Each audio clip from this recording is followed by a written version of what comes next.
Warren, a stalemate here, another point on the board. Do you think that was a good reflection, really, on the balance of play? Look, I said you start with a point, you finish with a point, but probably, as I said to the players, I'm really pleased with the clean sheet. But, you know, when you're on top in the first half, is what I said, you've got to score. I think we'd won, George's won, trickled across, we got into good positions, Christy. It's just that little bit of quality I said to them at half time you've got to do, and it's been the last few games, as I said to you, we've started the game really, really well, but if you don't take your chances, you know, but as I said, you've got to give credit to them. They've won 3 of their last 4 games, they're fighting for their lives. It's a difficult place to come, but I think, you know, you look at the players never give up today, they kept going, and it's been hard, you know what I mean, because no one wants to get beaten. You know, but they put a performance in today and I'm really pleased with the fought.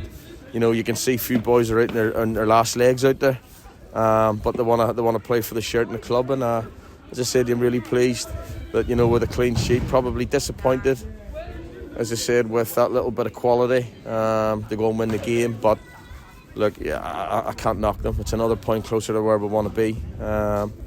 And I think, you know, it was a great turnout by the fans today, and it was great to see them, and I wish everyone a safe home. Chrissy Patterson was particularly impressive out there today. That was good to see. Obviously, we lost him midway through the second half. Is there any update on what he's done? It looked like a hamstring injury. Yeah, listen, you know what Christy's game's all about, pace, quick, and you know, we were probably getting that bit of joy with him even in the second half, and he went down, and you know, you've got to tinker what happens whenever he comes off. We've got to assess it. Thank goodness it's not a pull, but he's felt it, same as Marielito. And that's why, you know, you've got to have a squad, you've got to be ready, and as I said, you will dust them down and see how they are for Tuesday night. There's another big save from Miles Roberts towards the end, a nice snapshot save at his near post. Again, it's one of those games where the fine margins could have gone either way, but it's really just about taking that point, isn't it, and taking it back in the back of the car back to Kent. Look, definitely, you know what, Miles, I thought his handling was outstanding today, but we had the ball in his hands 15 seconds, and for me we made a stupid decision by releasing the ball to an area where, you know, I think the person should have done better, and then we're on the back foot. We had to put ourselves on the back foot. You know what Hungerford's about, they'll throw the balls in the boxes, but Miles stood up, made a fantastic save. He's a great kid.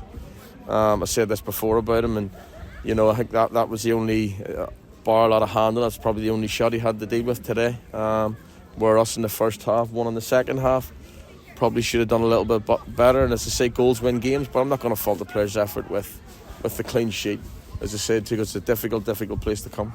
Rewinding all the way back to, I think it was the 3rd or 4th minute, right at the start of the game, there was an incident over there, difficult for me to see, but there was a few questions whether or not the player was lucky to stay on the pitch. And what was your view on that? Well, I said the referee, you know, not long ago, the kid from Bath ended up fracturing his skull, running into the wall. I said you could have had the same situation there by someone doing it purposely, not by an accident of 2 of them running for the ball. And I said, you've got to be, he says, but that could happen any time. I says, not when someone's pushed that person. I said, if that kid falls and hits his head and you have the same situation, what's going to happen there? For me, you know what I mean, look, 10 years ago, 15 years ago when I played, I thought to myself, no, but now the rules of the game, I thought he was lucky to stay on the pitch. Okay, and then obviously, again, I keep saying this phrase after every game, the games are coming thick and fast. We're back on the road, another away game on Tuesday at Farnborough. So we've got a few injuries there. 3 players forced off today, well, 2 players forced off, and the Medi struggling at the end there, Rob Howard as well. So hopefully he's doing okay. But is it just a case of looking at your squad and dusting them off and using what we can? I might have to get a few of the fans out on the pitch to play for me. No, look, it is. I've got to dust them down. Get in the recovery. I said to them there now, make sure your recovery's right tonight. Look, I don't mind players going and having a bit of dinner with their wives, a glass of wine, but I don't want to see players out doing this and doing that there, because we've got games to get over here. And as I said to you, we've just got to dust them down, get them recovered, and go again. It's great as a player when games come thick and fast, but we've got to make sure they're right and ready for it.